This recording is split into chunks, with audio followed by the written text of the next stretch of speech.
Thank you for inviting me. It's a great honor to be here.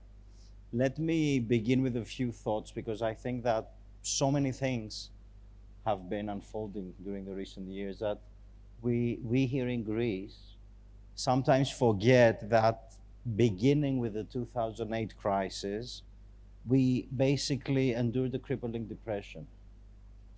I mean, let's all forget we lost 1/4 of our GDP. Unemployment was skyrocket high. Our bank system practically collapsed. And we were very close of becoming the scapegoat of Europe. Things have changed, I think, quite drastically over the last few years. We're the scapegoat of Europe now, so well, we've taken that. You said that, I didn't say that. But the problem now is that although our government basically managed to face a number of crises quite successfully, let's not forget that we were an example to follow when it came to the pandemic crisis.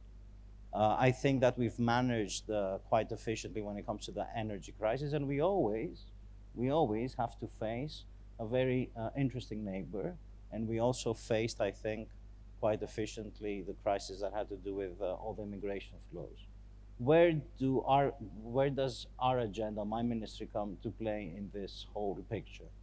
Basically, we had devised a very comprehensive infrastructure plan.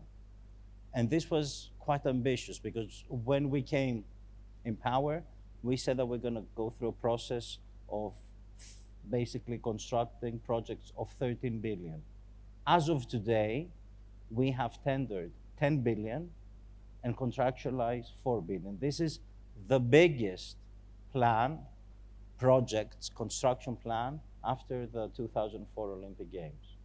We have managed to attract foreign investors in the construction industry. And right now, the construction industry and sector is one of the booming sectors in Greece.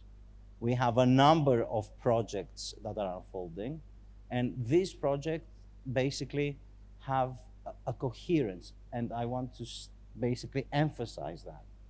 I think it's probably one of the very few times that the government has a plan to make Greece, and since we are in Thessaloniki, this is very important to mention, an infrastructure and a transport hub of the greater region. Look at the port of Thessaloniki, look at the port of Kavala, look at the port of Alexandroupoli. Thessaloniki, with all the infrastructure projects that are going on, connecting the port with rail, connecting the port with a modern highway. Thessaloniki can play a very important role in becoming the port of exit for Southeastern Europe. Look at the port of Alexandroupoli. We all know that this is a port that has a strategic importance, both for our allies, military, but also for energy. I mean, you can bypass basically the straits.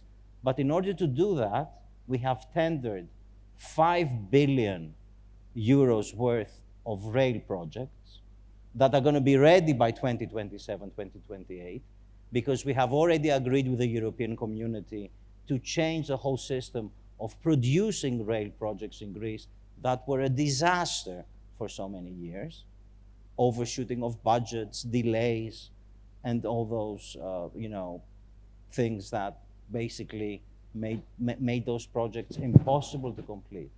So right now, I think that we have basically set very important steps in order for Greece, especially in order for northern Greece, Thessaloniki, Kavala, Alexandroupoli, to connect those ports with a modern electrified rail so that we can become a logistics hub, what we basically started doing in 2008 when the port of Piraeus was privatized. This is something that is now taking place.